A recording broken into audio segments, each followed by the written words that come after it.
सवेरे की ठंडी हवा में माधव अपनी पुरानी सी जाली और बांस की टोकरी उठाकर नदी की ओर चल पड़ा। आसमान में हल्की सी रोशनी फैली थी और नदी किनारे का माहौल बिल्कुल शांत। पक्षियों की चहचहाट और पानी की आवाज के बीच वो सोच में डूबा हुआ था। आज अगर ठीक ठाक मछलियां नहीं मिली तो सामा फिर भूखा ही सुलाएगी मुझे।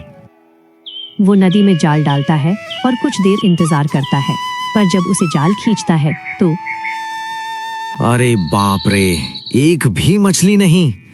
आज तो किस्मत ही फूटी लग रही है। एक बार फिर डालकर देखता हूँ। एक बार फिर डालता है, लेकिन हर बार खाली जाली रहती और बगल में पड़ी टोकरी सूनी पड़ी रही। माधव निराशा भरी आवाज में बोलता है, लगता है आज शामा भूखी सुलाएगी। ये कहकर वो अपनी जाल और टोकरी लेकर निराश सिर झुकाकर वापस अपने घर की ओर चल पड़ा। रास्ते भर वो सोचता रहा कि अब क्या करूंगा। शमा तो आज बहुत सुनाएगी मुझे। पैसे नहीं दिए तो कहेगी तू तो निकम्मा है, पेट भरने के लायक भी नहीं कमा सकता। जैसे ही वो गांव की गलियों में पहुंचा, उसे एक अजीब सी खुशबू ने रोका। उसने बाएं कोने पर एक छोटा सा ठेला खड़ा था। उस पर लिखा था फिश करी चावल प्लेट 50 रुपए। भूख से उसका पेट जैसे खुद बोल पड़ा। अरे वाह, मछली की खुशबू तो कमाल की है। चलो आज किस्मत यहीं ले आई है। वो ठेले पे जाकर बैठ गया। ठेले वाला बोला, क्या देना है बाबूजी? एक प्लेट फिश करी दे दो भाई, भूख से जान निकली जा रही है। अभी देता हूँ भाई। जैसे ही उसने पहला निवाला खाया, उसकी आंखें फैल सी गईं। वाह, ये कैसा स्वाद है, खाते ही मजा ही आ गया। एक प्लेट खाने के बाद दोबारा एक और प्लेट मंगवाया। भाई ये फिश करी तो लाजवाब है, मजा आ गया है। ठेले वाला बोला, बाबूजी स्वाद अच्छा लगा हो तो अब 100 रुपए निकाल दो। थैले वाले के सवाल पर माधव सकपका गया। वो तेजी से जेबें टटोलता रहा, पर जेब तो खाली ही निकली। भाई साहब सच कह रहा हूँ, मेरे पास पैसे थे, शायद रास्ते में गिर गए हैं। मैं झूठ नहीं बोल रहा हूँ। ठेले वाला गुस्से से बोला, हाँ हाँ, सब यहीं आकर कह देते हैं पैसे गिर गए, जेब कट गई। देख भाई, अगर पैसे नहीं है तो कुछ तो करना पड़ेगा। माधव ने कहा, क्या करना पड़ेगा? ज्यादा कुछ नहीं, बस तू सारे बर्तन घिस के साफ करेगा, तब जाके माफ करूंगा। माधव का चेहरा उतर गया। माधव सोचने लगा, खाली पेट, थका शरीर और अब ये बर्तन धोने का काम, लेकिन कोई और चारा भी तो नहीं था। उसने चुपचाप आस्तीन चढ़ाई और बर्तन मांजने में लग गया। बर्तन धोते हुए उसकी नजरें कभी कभी उस ठेले वाले पर चली जाती जो बड़े ध्यान से अपनी मशहूर फिश करी बना रहा था। रघु पहले सरसों का तेल गरम करता है, फिर उसमें कुछ साबुत मसाले डालता है, तेजपत्ता, साबुत लाल मिर्च और जीरा। उसके बाद प्याज, लहसुन और अदरक का पेस्ट, फिर पिसी मसालों में हल्दी, धनिया, गरम मसाला और लाल मिर्च पाउडर, और अंत में टमाटर और मछली के टुकड़े। माधव बोलता है, तो ये है राज इस स्वाद का, मसाले सही, टाइमिंग सही और धैर्य से पकाना। करीब आधे घंटे बाद जब माधव ने सारे बर्तन धो डाले तो उसने ठेले वाले को कहा, भाई बर्तन धो दिए, अब मैं चलूं? हाँ चल जा, अगली बार पैसे लेकर ही आना। माधव ने चुपचाप सिर हिलाया और वहां से निकल पड़ा। लेकिन अब उसके चेहरे पर निराशा नहीं थी, अब वहां उत्साह था, एक योजना और एक नया सपना। गांव की पगडंडी पर चलते चलते वो मुस्कुराता रहा। घर पहुंचा तो दरवाजे पर शमा पहले से तमतमाई खड़ी थी। शमा बोलती है, कहाँ मर गए थे? कुछ मछली लाए या यूं ही मुंह उठाकर आ गए?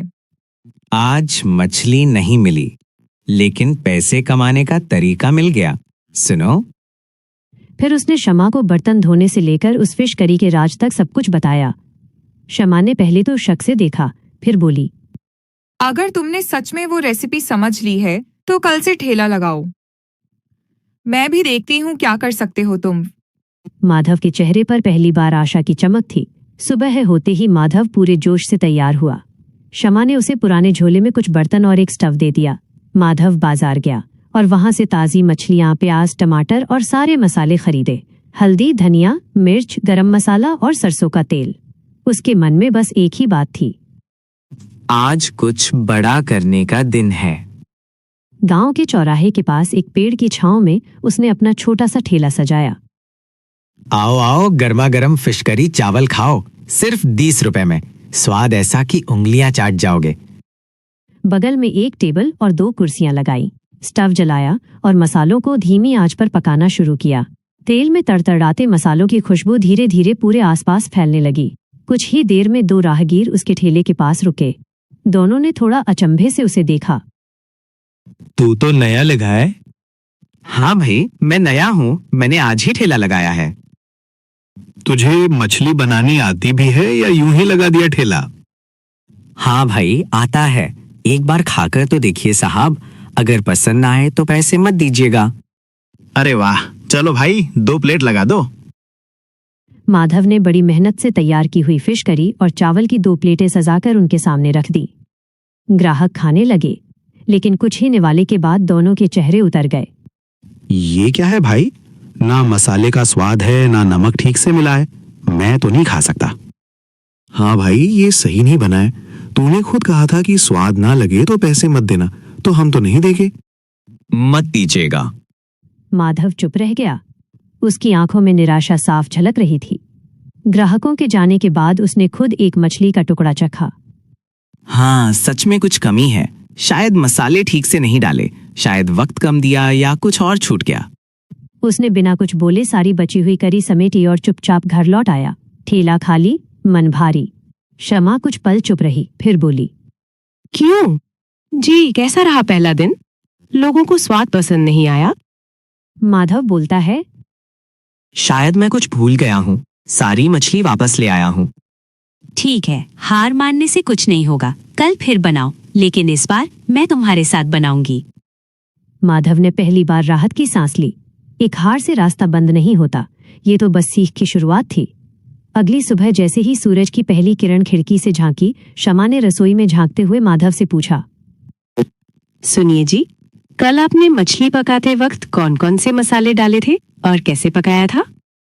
मैंने तेल गरम किया, उसमें प्याज, लहसुन, टमाटर डाला, मसाले डाले, फिर मछली डाल दी और थोड़ी देर पकाया। शमा ने सिर हिलाया, फिर मुस्कुराई और बोली, मैंने तुम्हें एक बात नहीं बताई थी। माधव थोड़ा सकपकाया, फिर बोला, क्या बात नहीं बताई? मेरे पापा का एक बहुत मशहूर फिश करी का ठेला था। लोग दूर दूर से उनकी मछली खाने आते थे। मैं रोज उनके साथ ठेले पर जाती थी और वहीं से सीखी थी मछली बनाना। माधव की आंखें चमक उठीं। उसने उम्मीद भरी नजरों से पूछा, तुम्हें सब याद भी है या नहीं? शमा बोलती है, हाँ, मुझे सब याद है। तुमने जो गलती की वो ये थी कि तुमने मसाले को भूनने का सही वक्त नहीं दिया। लहसुन और प्याज का रंग सुनहरा होना चाहिए, फिर मसाले धीमी आंच पर पकने चाहिए, और सबसे जरूरी, मछली डालने के बाद उसे उबालने नहीं देना चाहिए, बस धीमी आंच पर गलाना होता है। माधव ध्यान से सुनता रहा, जैसे कोई शागिर्द अपने उस्ताद से ज्ञान ले रहा हो। अब देखना, आज मैं वैसी ही फिश करी बनाऊंगा जैसी तुम्हारे पापा बनाया करते थे। वो तुरंत बाजार गया और ताज़ी मछलियां, मसाले और चावल लेकर लौट आया। ठेले पे जाकर उसने शमा की बताई हर बात को ध्यान से दोहराया। तेल गरम किया, साबुत मसाले डाले, प्याज को सुनहरा होने तक भुना, फिर मसाले डालकर उन्हें धीमी आंच पर पकाया। जब मसालों की खुशबू पूरे ठेले के पास फैलने लगी तो उसने मछली के टुकड़े डाले और धीरे धीरे पकने दिया। अरे भाई, आज तो महक ही अलग है। कौन बना रहा है? उस दिन ठेले से उठ रही खुशबू इतनी लाजवाब थी कि लोग खुद ब खुद खींचे चले आ रहे थे। माधव का आत्मविश्वास बढ़ गया था। अब वो सिर्फ मछुआरा नहीं रहा, वो स्वाद का जादूगर बनने की ओर बढ़ चुका था। तभी एक पति पत्नी की जोड़ी वहां रुकी। भाई साहब, आज तो पूरे गांव में आपकी खुशबू फैल गई है, जरा 2 प्लेट हमें भी दे दीजिए। माधव ने मुस्कुराते हुए तुरंत 2 प्लेटें तैयार की और उन्हें बड़े आदर से थमा दी। दोनों बैठकर खाने लगे। जैसे जैसे निवाले उनके मुंह में गए, वैसे वैसे उनके चेहरे खिलने लगे। हे भगवान, ऐसा स्वाद तो हमने जिंदगी में कभी नहीं चखा। बिल्कुल, तुम्हारे हाथों में जादू है भाई। ऐसी फिश करी खाकर तो आत्मा तृप्त हो गई। माधव ने झुककर मन से धन्यवाद कहा। उस दिन के बाद तो जैसे माधव का ठेला एक आकर्षण बन गया। हर रोज दोपहर होते होते लंबी लाइन लग जाती। फिश करी का हर पतीला जल्दी ही खाली हो जाता। वो जब भी दिन के अंत में ठेला समेटता, चेहरे पर संतोष और मन में कृतज्ञता होती। उस शाम जब वो घर पहुंचा तो उसने शमा से कहा, तुमने जो मेरे अंदर विश्वास जगाया और अपने पापा की रेसिपी बताई, उसी ने मुझे ये राह दिखाई। सच में तुम्हारा शुक्रिया शमा।